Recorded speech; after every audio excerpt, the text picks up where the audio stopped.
सारे देश की जनता को पता लग गया है, दिल्ली वालों को पता लग गया है, बियॉन्ड एनी डाउट पता लग गया है कि दिल्ली में सरकार और दिल्ली में सरकार के मुखिया ये सबसे बेईमान, सबसे झूठी, सबसे भ्रष्ट और सबसे ज़्यादा लोगों को गुमराह करने वाली सरकार है। और ये सबूत, इसके 2 बड़े मंत्री तो जेल में चले गए हैं और कोई कोर्ट उनको जमानत नहीं दे रहा है। इतने सारे सबूत इनके खिलाफ उजागर हो गए हैं। और हमारा ये कहना है कि ये उन बेचारे मंत्रियों का अकेले कसूर नहीं है, इसके अंदर पूरी की पूरी सरकार की साजिश है। और इसका जो लीडर है, असली लीडर है, वो अरविंद केजरीवाल है, जिन्होंने झूठ के तो सारे रिकॉर्ड्स तोड़ दिए हैं। उसका उदाहरण हमने अभी अभी देखा है। तो ऐसे में जब 2 मंत्री जेल में चले गए हैं, उनका आपको पद से उनको हटाना पड़ा है, थोड़ी सी भी, वैसे तो है नहीं, नैतिकता भी अगर है तो आपको पद से इस्तीफा देना चाहिए। और इस बात को हम, जो प्रजातंत्र में तरीके होते हैं, उनके माध्यम से सब प्रकार के तरीके इस्तेमाल कर रहे हैं। प्रोटेस्ट भी करते हैं, धरना भी करते हैं, प्रदर्शन भी करते हैं। आज मौन व्रत भी रखा हमारे लोगों ने जो है। और इसके बाद जो है, ये जो झूठ का पुलिंदा आपने अभी स्क्रीन पे देखा अरविंद केजरीवाल जी का, इसको घर घर, गली गली, मोहल्ले मोहल्ले लेकर हम लोग जाएंगे और जो है लोगों को बताएंगे, दिखाएंगे सामने। अब तो लोग खुद समझ रहे हैं, लोग आकर उदाहरण देके बताते हैं कि साहब देखो ये इसने कहा था हमारे मोहल्ले में, हमारे गांव में, और ये इसने किया।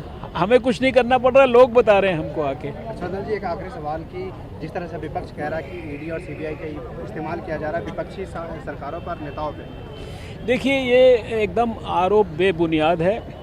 ईडी हो चाहे सीबीआई हो, वो सरकार की एजेंसीज हैं, उनके निष्पक्ष और ईमानदार ऑफिसर्स का ये कर्तव्य है, उनका ये धर्म है कि अगर व्यवस्था के अंदर कहीं पर भी कोई भ्रष्टाचार हो रहा है, जनता के हितों की अनदेखी हो रही है, तो उनको इन्वेस्टिगेट करना है। और इन्वेस्टिगेट करने पे अगर कोई करप्ट प्रैक्टिस पाई जाती है, कोई करप्शन में इन्वॉल्व पाया जाता है, तो उसके खिलाफ जो है केस दर्ज भी करना है, उसके खिलाफ केस को आगे बढ़ाना भी है, कोर्ट को देश के उसके बारे में सूचित करना है और उनको जहाँ तक संभव हो सज़ा भी दिलवानी है। तो वो काम अपना ईमानदारी से कर रही है। अब आप जो भ्रष्टाचार किया है और जो आपके ऊपर आरोप लगे, उन आरोपों के ऊपर कोई जवाब नहीं दे रहे हो और आप इधर उधर की बात कर रहे हो। लेकिन अब लोग बहुत समझदार हो गए, लोग सब कुछ समझ रहे हैं। आप संसद से आ रहे, संसद अर्जेंट हो गया हंगामे के कारण, क्योंकि राहुल गांधी ने विदेश में बोला था, उसको लेकर के अब वो तो देखिए बहुत दुर्भाग्यपूर्ण है, सारे देश में उनकी थू-थू हो रही है।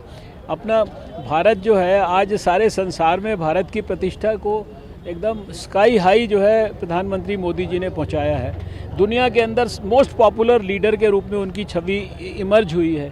सारे दुनिया के बड़े बड़े राष्ट्राध्यक्ष, कोई भी बड़ा इंटरनेशनल इशू होता है, सबसे पहले दे लुक टुवर्ड्स प्रधानमंत्री नरेंद्र मोदी जी कि भाई इनका क्या व्यू है, इंडिया का क्या व्यू है। और ऐसी जब ऊंचाइयां हमने प्राप्त की हो, इतना गौरवशाली हमारा अतीत हो, हम आज भी जो है बड़े बड़े देशों को पीछे छोड़कर, और हम फास्टेस्ट ग्रोइंग इकोनॉमी है, और ऐसे में अपने देश के बारे में अनाप शनाप बातें जाकर विदेश में करना, तो इसको कौन देशभक्त टॉलरेट करेगा, कौन पार्लियामेंट मेंबर टॉलरेट करेगा।